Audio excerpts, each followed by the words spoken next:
So, C-Milk, we're outside our bike dealer. Yeah. But have you noticed every other dealer around here doesn't sell motorcycles anymore? Didn't used to be like that. This used to be like a kingdom of petrol bikes. Yeah, but now all you can see are e-bikes as far as the eye can go. Across the road as well, we have more e-bike shops. And over there we got more e-bike shops, and over there we got more e-bikes. So basically just e-bikes, e-bikes, e-bikes everywhere you look. We're going to take a quick drive down there and let's see what's going on with all these electric vehicles in China. Cool. Let's cruise.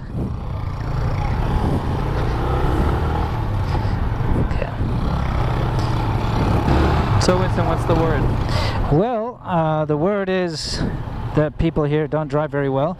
Okay, that's not anything new. No, the word is that China adopted e-bikes way quicker than the rest of the world. Yeah. Why do you think that is? That is because of a pretty, surprisingly being a one-party state communist country, pretty lax rules on electric vehicles. Right. And they were, because battery, like most battery technology was being produced here in China, especially down like Shenzhen where you live. Yeah. And around the Huizhou area as well, Guangdong basically. Basically what happened was they had access to really cheap batteries, and a lack of kind of, you know, motor regulations that didn't apply to e-bikes and stuff like that meant that electronic vehicles were not only cheap and plentiful, but also not really regulated. So the average Joe now, instead of walking everywhere or bicycling everywhere, had this almost the same price as a bicycle, and you go all the way down the price range on some of these e-bikes to get around. Okay, well, I'll simplify that for everyone. Okay, first of all, you don't need a license to ride an e-bike. Okay. Yep. Most of the big cities have banned petrol-powered scooters and petrol-powered motorcycles. Right. And I'd say that they're a good replacement. They do more or less the same thing. You can get about, on the bigger scooter type ones, you get about 30 to 50 kilometer range. Sure. Okay, and you get about... let's go down some of these alleys. Yeah. Let's go down, I'll follow you. You get about 50 kilometers an hour on the, max speed. Right. On some of these. Right. Anyway, the thing is, it's a good replacement. You don't need a license, you don't need a license plate.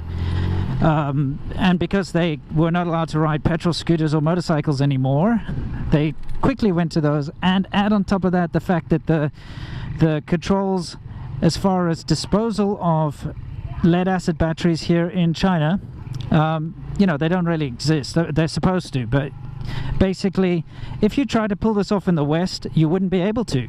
Right. Because you'd have Environmental Protection Agency and like, what's that, Greenpeace, those guys who do naughty stuff. They'd be on your ass, and they'd be like, you cannot produce these because it's bad for the environment. Right. And, how are you going to dispose of all this lead acid, these batteries? Because, man, there are tons of batteries like left over. Meat around here. The batteries last a year, Right. That's all they last. And then you've got to replace them. And you're supposed to recycle them, but this is China. They're just going to toss them away. And a lot of people, yeah, and get new ones. Anyway, so that's why it rose so quickly, and that's why you see them everywhere. Right. So the news. Let's get into the news. Quick. Let's get into the news. You go first. So basically, GM has pledged that by 2012, you always say 2012, it's in my head.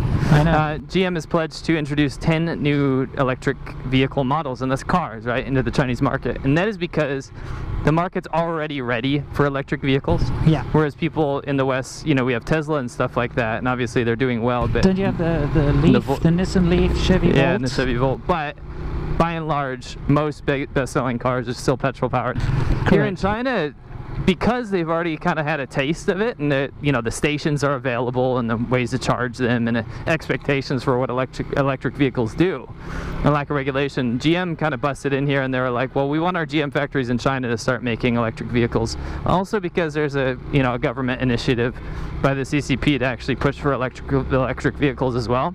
Yeah. So in the news now, it's saying that basically by 2020, China wants 12% of vehicles to be electric, which is way higher numbers than the US. Sure.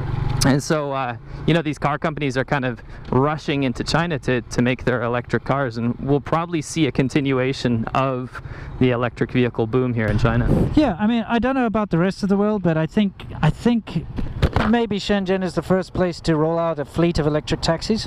Yeah. Maybe. Probably. I've got a video that I made years ago, in the first electric taxis, and they're still being used all the time. Yeah, and yeah, buses as well. Yeah, no, we've got massive electric-only buses and hybrid buses that are diesel and electric, you know, so it's kind of interesting.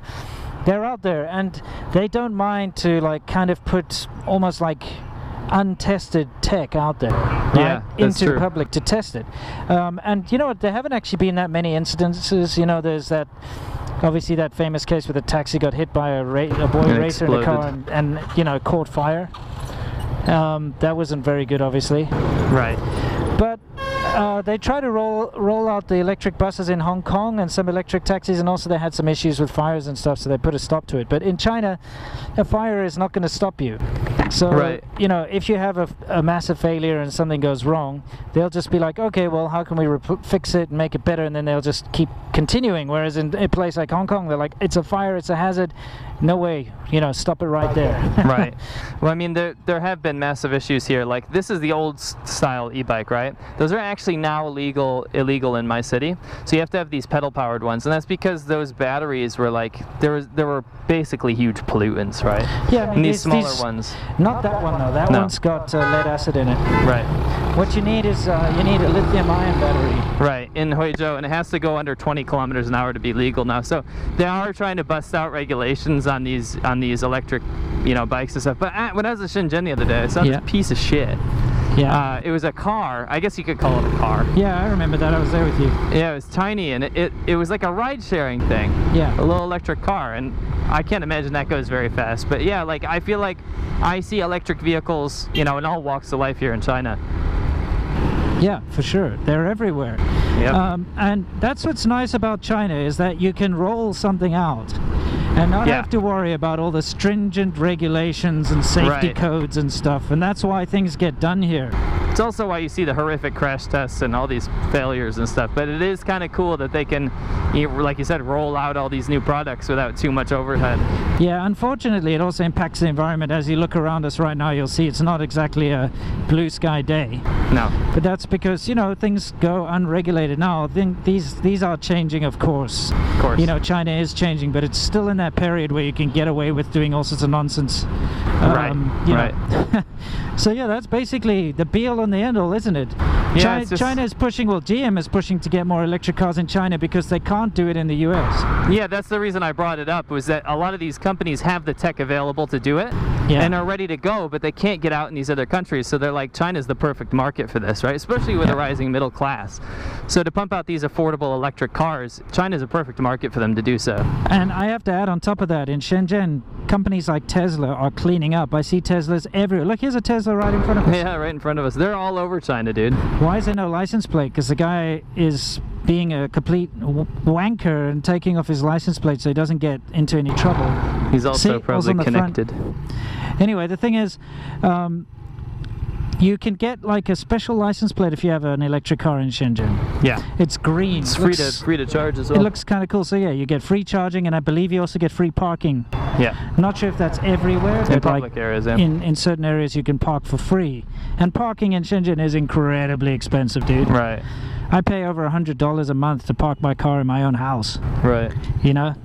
It's just stupid. But yeah, so electric cars, there's a big market for it here, and the Chinese government's pushing for electric vehicles, which is good. It's good for the environment, I guess. But these older ones are not good for the environment. They're actually, and there's millions of them, dude. Yeah, millions and billions, and they're all trash. But these newer ones, like these little pedal-powered, they've got lithium ion or lithium manganese. Right, and those are fine. Be careful, because they often try to sell you this thing, oh, it's a lithium battery, and then you're like, okay, that's cool, but then it turns out it's lithium manganese, which is just crap. Right, right. And can't charge, like, it won't have as many charge cycles as lithium ion and stuff. Right. Yeah. Well, I don't care if you call me old-fashioned, but I'm gonna wrap this up by saying I prefer good old petrol-powered stuff. And we've been in a Tesla, we've seen all this stuff, it's pretty impressive, but I mean, I guess I'm too old. I don't like electric-powered stuff. Yeah, I'm definitely the same. So yeah, anything you'd like to say to our subscribers before we sign off? Whether you need to recharge your batteries or drink a buttload of fuel to, you know, keep your engine running, I implore you to like, comment, and subscribe.